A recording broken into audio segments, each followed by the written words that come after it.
अस्सलाम वालेकुम व्यूअर्स, मैं हूं ज़क्का रहमान और आप देख रहे हैं एफबी इलेक्ट्रॉनिक्स। तो दोस्तों, आज आप लोगों के लिए जो मैं वीडियो लेके आया हूं, ये एक प्रोजेक्ट हमने 8 किलोवाट का इंस्टॉल किया है G14 इस्लामाबाद में। इसको कुछ बेसिक इन्फॉर्मेशन आपके साथ शेयर करेंगे। 8 किलोवाट का इन्वर्टर है, 650 वाट 660 वाट के एस्ट्रो एनर्जी के पैनल्स हैं और कंप्लीट इंस्टॉलेशन इसमें और कौन कौन सी चीज़ें यूज़ की हैं वो कंप्लीट डिटेल आपके साथ इस वीडियो में शेयर करेंगे।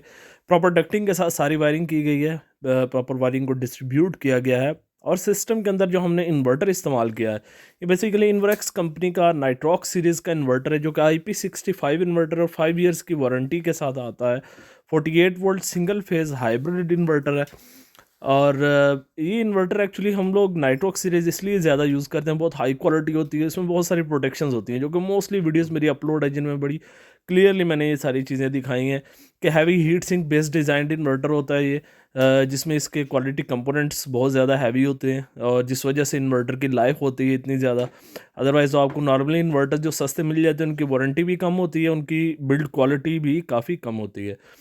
तो सिस्टम के अंदर दूसरे नंबर पे जो हमने डीबी बॉक्स यूज़ किया है, मेटल का डीबी बॉक्स है, ओरिजिनल श्नाइडर के ब्रेकर यूज़ किए हैं। सोलर साइड पे 2 DC 2 पोल श्नाइडर के ब्रेकर हैं और AC इनपुट साइड और स्मार्ट लोड और हैवी लोड के ऊपर हमने श्नाइडर के सिंगल पोल ब्रेकर्स यूज़ किए हैं और एक चेंज ओवर ब्रेकर यूज़ किया है लाइट लोड को बाईपास करने के लिए, और एक ट्रू का 75 एम्पियर का हमने चेंज ओवर स्विच यूज़ किया है हैवी लोड को बाईपास करने के लिए।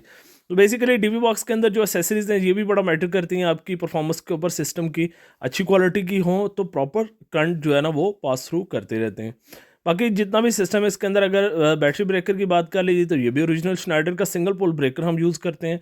2 पोल एक्चुअली अच्छे ब्रेकर्स मिलते भी बहुत कम है, कभी मिलते हैं कभी नहीं मिलते, तो ये रेगुलर मिलता है स्टॉक और इसकी परफॉर्मेंस भी अच्छी होती है। प्रॉपर अलग से एक ब्रेकर लगाया गया इसके साथ।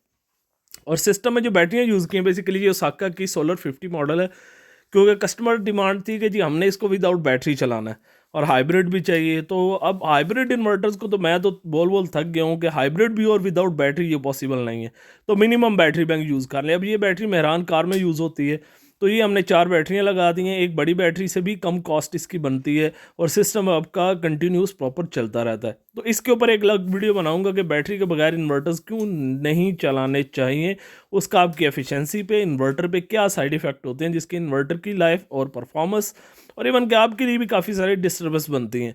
तो जितनी भी वायरिंग है प्रॉपर डक्टिंग के साथ प्रॉपर वायरिंग को डिस्ट्रीब्यूट किया गया, कोई भी चीज़ आपको ओपन लटकती हुई नज़र नहीं आएगी, क्योंकि सिस्टम डिज़ाइनिंग के अंदर ये चीज़ें बड़ी मैटर करती हैं कि आपकी इंस्टॉलेशन डिज़ाइनिंग भी सिस्टम के ऊपर काफ़ी इफ़ेक्टिव होती है। तो अब सोलर पैनल्स की अगर बात कर ली जाए सिस्टम के अंदर, तो इस सिस्टम में जो हमने सोलर पैनल यूज़ किए वो एस्ट्रो एनर्जी के 660 वाट के मोनोपर्क हाफ का टेक्नोलॉजी के पैनल्स यूज़ किए हैं, जो कि 12 ईयर्स की रिप्लेसमेंट वारंटी और 25 ईयर्स की परफॉर्मेंस वारंटी के साथ आते हैं। बेसिकली इसको टेस्ला इंपोर्ट करता है पाकिस्तान में और चिंट कंपनी के ये मैन्युफैक्चर्ड सोलर पैनल्स हैं।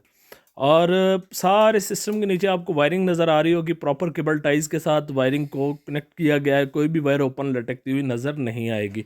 तो जितने भी सोलर पैनल की स्ट्रक्चर की डिज़ाइनिंग है, बेसिकली छत का डिज़ाइन इस हिसाब से था कि हमने पैनल्स को इस हिसाब से डिज़ाइन किया, एक तो इसके नीचे जाना स्ट्रक्चर के आसान हो, ठीक है, और इसकी फिर मेंटेनेंस करना भी उस हिसाब से आसान रहे, ताकि इन फ्यूचर जब ये मेंटेनेंस करें तो इनके लिए प्रॉब्लम ना बने। तो यहाँ पे हमने बेसिकली लाइट मीटरिंग भी की है, अर्थिंग भी की है, लाइटनिंग अरेस्टर भी आपको एक कॉर्नर में नज़र आ रहा होगा। तो ये जो कुछ चीज़ें साइड के अंदर हम यूज़ करते हैं। और अगर इसमें स्ट्रक्चर की बात कर ली जाए, ये आयरन पाइप का बेसिकली जो है ना अपलिफ्ट एलिवेटेड स्ट्रक्चर है, कस्टमर रिक्वायरमेंट के हिसाब से था। और ये स्ट्रक्चर ये होता है कि ज़्यादा कॉस्टली नहीं होता, कॉस्ट इफेक्टिव स्ट्रक्चर होता है, अपलिफ्ट भी हो जाता है। इसमें हमने 3x3 के पोल यूज़ किए हैं, 1.5-3 का ऊपर यूज़ किया और गैल्वनाइज्ड जो चैनल के पीसेस लगा के हमने स्ट्रक्चर को इंस्टॉल किया है और क्रॉस सपोर्टें दे के अलग से छत के ऊपर हमने इसको फिक्स किया है, ताकि किसी किस्म का विंड प्रेशर इसके ऊपर इफेक्ट ना हो। और प्रॉपर गैप भी अच्छा खासा दे दिया है, जो कि इतनी हाइट के ऊपर जाकर स्ट्रक्चर को सपोर्ट भी करे, क्योंकि पैनल बहुत बड़े साइज़ का लगा हुआ है। तो ये सारी चीज़ें जो होती हैं सिस्टम डिज़ाइनिंग के अंदर मैटर करती हैं। अब ये जो सेंटर में आपको स्पेस नज़र आ रहा है, ये एक्चुअली पैनल्स को वॉश करने के लिए रखा गया है। यहाँ पे कोई भी ये स्टूल वगैरह रख के इसके ऊपर प्रॉपर जो प्रेशर वॉशर किट होती है उसके साथ वॉश कर सकते हैं। तो दोस्तों, ये कंप्लीट सिस्टम 8 किलोवाट का हाइब्रिड नेट मीटरिंग के साथ सिस्टम है, जो कि आपका डे टाइम अगर बिजली बंद होती है तो डायरेक्ट लोड चलाएगा और आपकी रिवर्स फीड भी करेगा, और आप इसके ऊपर बड़ा बैटरी बैंक भी लगा सकते हैं। मज़ीद वीडियोज़ के लिए चैनल देखते रहिए। शुक्रिया। अल्लाह।